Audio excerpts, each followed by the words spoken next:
시편 28편. 여호와여, 내가 부르짖으오니 내게 잠잠하시면 내가 무덤에 내려가는 자와 같을까 하나이다. 성도들이 오랫동안 기도 응답을 받지 못하면 때로는 그 마음이 무덤에 내려가는 것처럼 심히 고민되고 답답할 때가 있습니다. 다시 말하면 뭔가 인생의 바닥을 치는 듯한 느낌을 받을 때가 있습니다. 그래서 가끔 성도들이 기도 응답을 받을 때 그것은 삶의 해가를 주는 생수와 같이 기쁩니다. 창세기에서 야곱은 형 에서를 만나기 전날 밤에 야복 강가에서 하나님의 천사와 밤새도록 씨름을 하였습니다. 비록 환도뼈를 다쳤지만 그러나 이스라엘이라는 새 이름을 얻게 되었습니다. 이처럼 성도들도 하나님과 씨름하듯 기도할 때가 있습니다. 그리고 나의 뜻이 하나님의 뜻에 굴복되어 쩔뚝거리는 것 같지만 그러나 이스라엘이라는 무한한 축복을 받을 때가 있습니다. 본 시편은 다윗이 나이가 든 황혼 때에 당한 어려움으로 보고 있습니다. 그래서 인생의 여유와 평화로움을 가져야 할 때였지만은 반대로 긴장을 풀 수 없는 시간을 보내고 있었습니다. 그러므로 본문에 나오는 이 다윗의 마음은 심히 갑갑하고 아무리 부러지져도 속이 시원치 않는 뭔가 자기 인생이 마치 나쁜 환경으로 꽉 막힌 가운데 있었습니다. 그래서 1절에서 나의 반석, my rock 이라는 이 의미 속에는 단순히 반석이라는 의미뿐만 아니라 마치 하나님이 기도 응답으로 그 바위를 다듬어서 조각하여 주시길 원하는 그러한 마음도 담겨져 있습니다. 즉 전혀 생명력이 없는 상태에 생명력을 불어넣는 역사.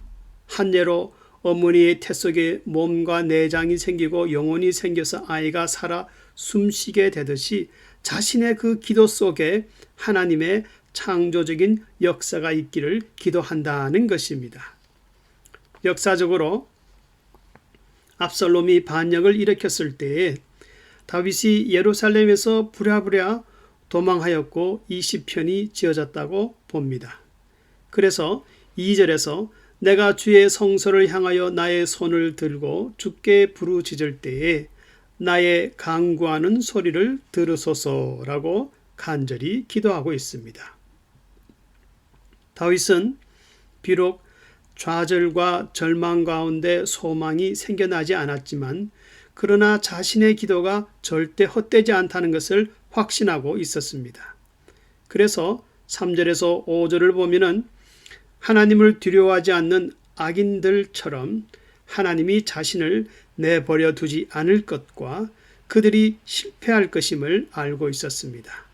다윗은 악인들의 악한 자들의 그 마음이 심히 악하다는 것을 말하기 위해서 마음이라는 love에서 알파벳 bet을 하나 더 집어넣어서 레바브, 마음이 악하다는 것을 매우 강하게 표현하고 있습니다. 그러므로 의인의 기도가 응답될 줄 알고 6절 7절에서는 내 간구하는 소리를 들으심이로다. 그러므로 내 마음이 크게 기뻐하며 내 노래로 저를 찬송하리로다 라고 미리 기도 응답에 대한 찬송을 드리고 있습니다. 이것이 믿음을 가진 자의 모습입니다. 다시 말하면 다윗이 가진 믿음의 눈은 나쁜 환경에 머물러 있지 않고 이미 하나님이 응답하실 때를 바라보고 그 응답의 기쁨을 믿음으로 맛보고 있었습니다. 다윗은 믿음을 사용할 줄 아는 성도였습니다. 자신의 가진 믿음을 묻어두지 않고 크든 작든 그 믿음을 계속 사용하는 성도였습니다. 그래서 때로는 믿음을 계속 사용하니까 다윗의 믿음이 눈덩이처럼 커졌고 이 시편 전체가 메마르지 않고 우리 성도들에게 그 믿음의 체험담을 끊임없이 간증해 주고 있는 것입니다. 성도들의 믿음은 매일 사용되어져야 합니다. 겨자씨만한 예수님 당시 가장 작은 것의 대명사가 바로 겨자씨였습니다. 그러한 작은 믿음이 있어도 매일 사건마다 일마다 사용되어져야 합니다. 믿음은 그 속에 생명력이 있어서 사용하면 할수록 더욱 생기가 넘치고 자라게 되어 있습니다. 담대하게 행할 때, 분노를 참을 때, 육신의 소욕을 죽일 때, 선을 행할 때 모든 일들 속에 사용해 보십시오. 그러나 어떤 이유로 믿음을 사용치 않는 성도는 그 가진 믿음을 잃게 되고 결국 죽은 믿음과 같은 심히 연약한 성도가 됩니다. 다윗은 믿음의 고백으로 이 시편을 마치고 있습니다. 7절 8절에서는 자주 시편에서 보여주듯이 하나님을 힘과 방패로 묘사하고 있습니다. 이는 평소에 체험한 것을 말하는 것인데 여기서 힘이라는 것은 자기 백성을 구원하시는 힘을 의미하고 방패는 화살과 칼날을 막듯이 하나님이 둘러 보호하신다는 의미를 담고 있습니다. 그래서 마지막 절에서는 이런 섭리로 하나님이 자기 백성들을 구원하시고 복을 주시길 기도하는데 이는 하나님이 자기 백성들에게 저희의 목자가 되는 모습이었습니다. 즉 양떼를 먹이는 목자, 친구나 사랑스러운 존재를 돌보는 목자가 된다는 것입니다.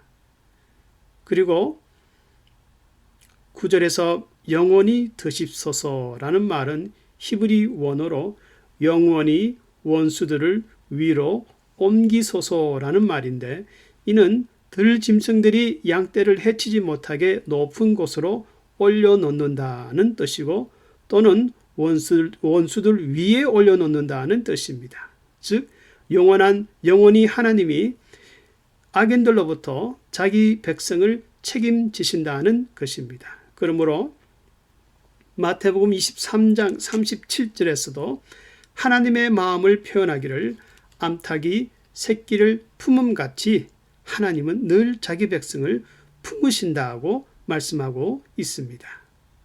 성도님들은 자신이 가진 믿음을 생활 속에서 사용하십니까? 여호와여 내가 부르짖으오니 내게 잠잠하시면 내가 무덤에 내려가는 자와 같을까 하나이다. 모든 믿음의 성도들은 어떤 환경에서든지 자신의 믿음을 사용하였습니다. 그랬더니 역사 속에서 믿음의 사람들이 되었습니다. 나 자신도 오늘이라는 역사 속에서 얼마든지 그러한 믿음의 사람들이 될 수가 있습니다. 이런 믿음의 기도를 경험하는 복된 성도가 다 될 수 있기를 주의 이름으로 축원합니다.